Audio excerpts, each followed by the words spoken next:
File 31. Chapter 15.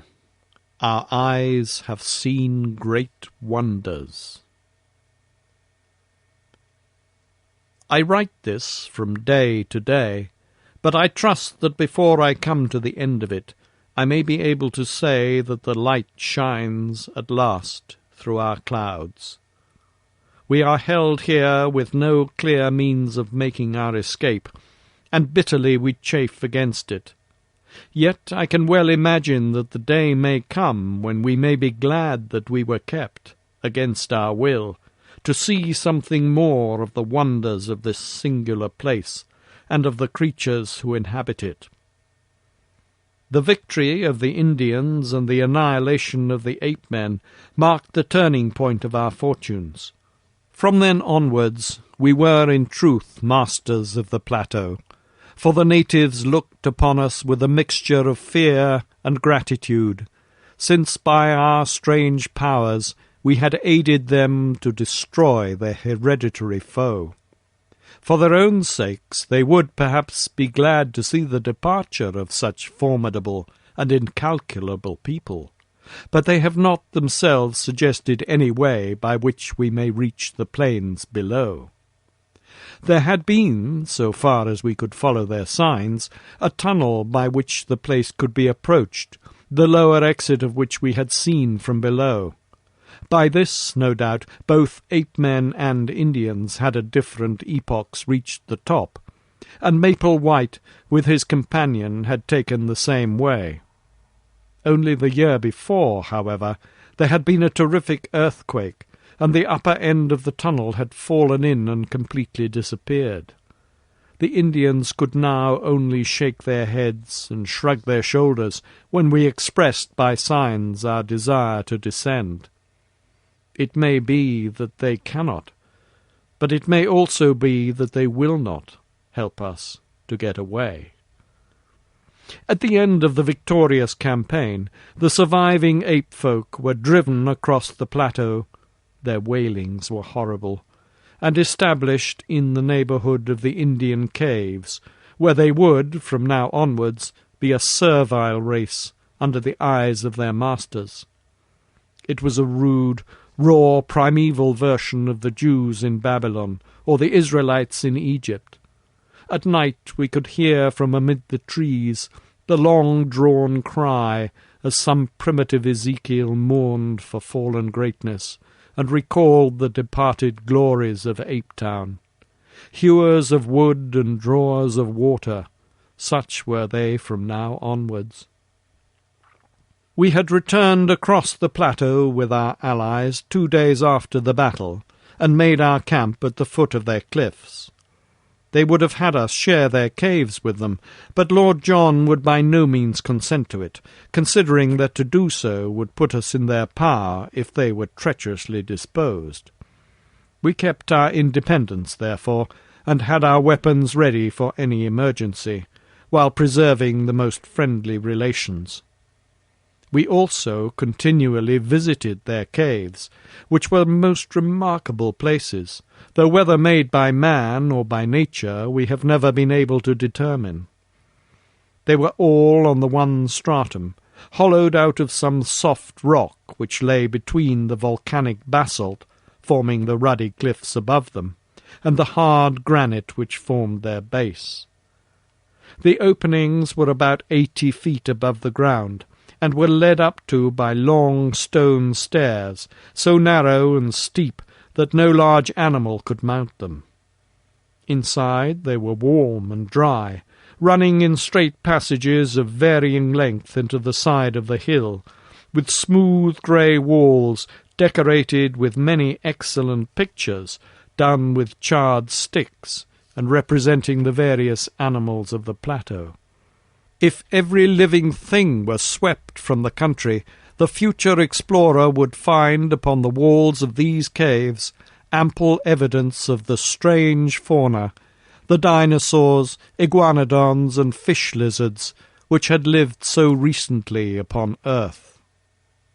Since we had learned that the huge iguanodons were kept as tame herds by their owners and were simply walking meat stores, we had conceived that man, even with his primitive weapons, had established his ascendancy upon the plateau. We were soon to discover that it was not so, and that he was still there upon tolerance. It was on the third day after forming our camp near the Indian caves that the tragedy occurred.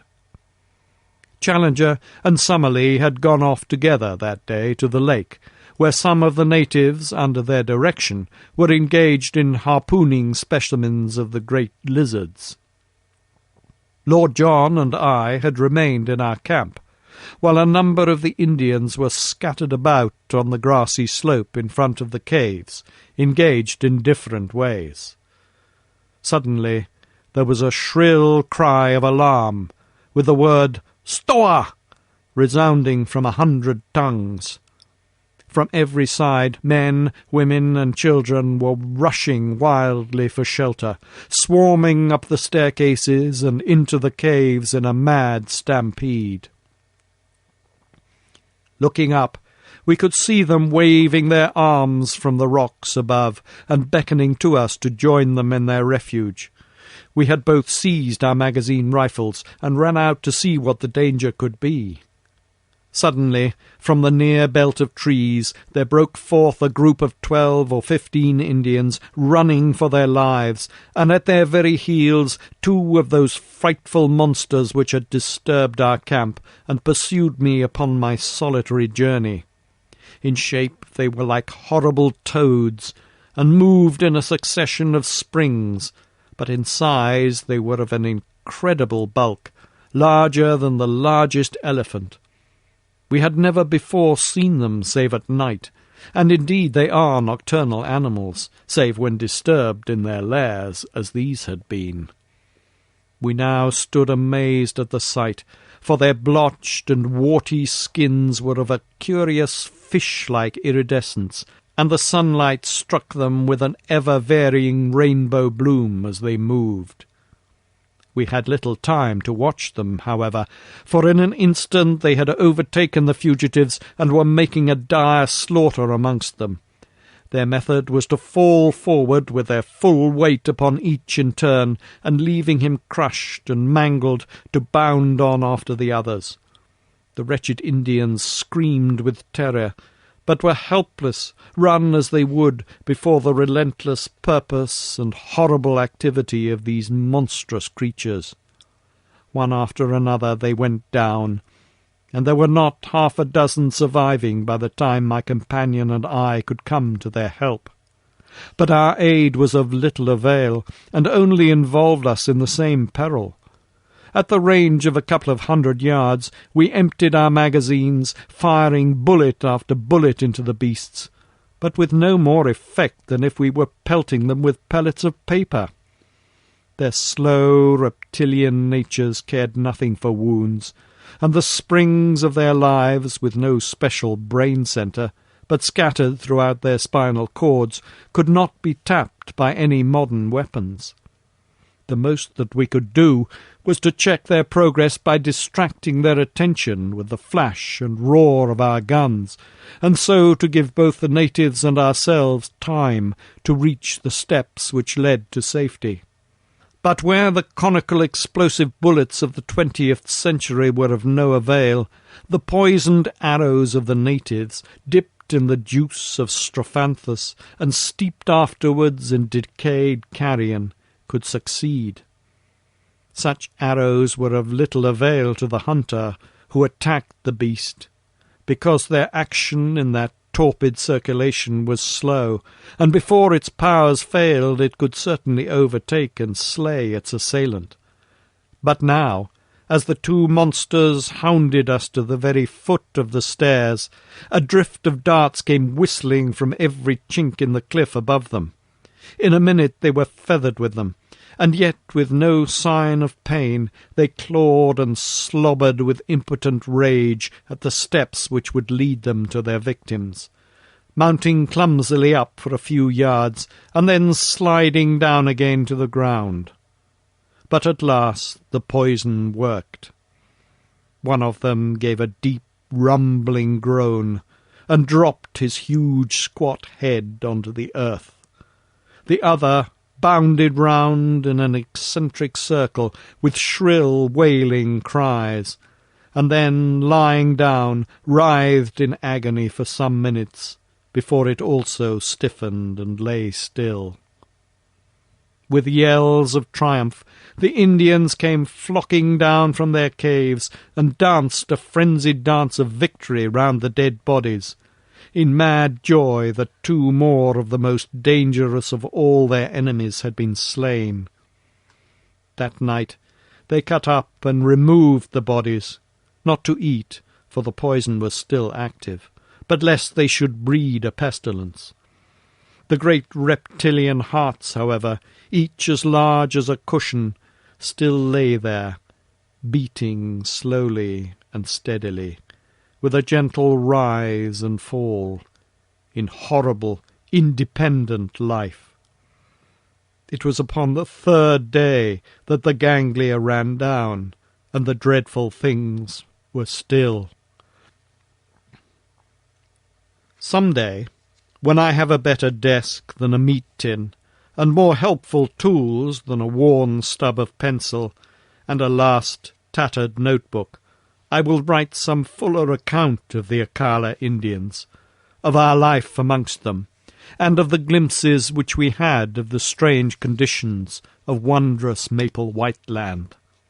Memory, at least, will never fail me, for so long as the breath of life is in me, every hour and every action of that period will stand out as hard and clear as do the first strange happenings of our childhood. No new impressions could efface those which are so deeply cut. When the time comes, I will describe that wondrous moonlit night upon the great lake, when a young ichthyosaurus, a strange creature, half seal, half fish to look at, with bone-covered eyes on each side of his snout, and a 3rd eye fixed upon the top of his head, was entangled in an Indian net, and nearly upset our canoe before we towed it ashore, the same night that a green water-snake shot out from the rushes and carried off in its coils the steersman of Challenger's canoe. I will tell, too, of the great nocturnal white thing. To this day we do not know whether it was beast or reptile, which lived in a vile swamp to the east of the lake, and flitted about with a faint phosphorescent glimmer in the darkness. The Indians were so terrified of it that they would not go near the place, and though we twice made expeditions and saw it each time, we could not make our way through the deep marsh in which it lived. I can only say that it seemed to be larger than a cow, and had the strangest musky odour. I will tell also of the huge bird which chased Challenger to the shelter of the rocks one day, a great running bird, far taller than an ostrich, with a vulture-like neck and cruel head, which made it a walking death.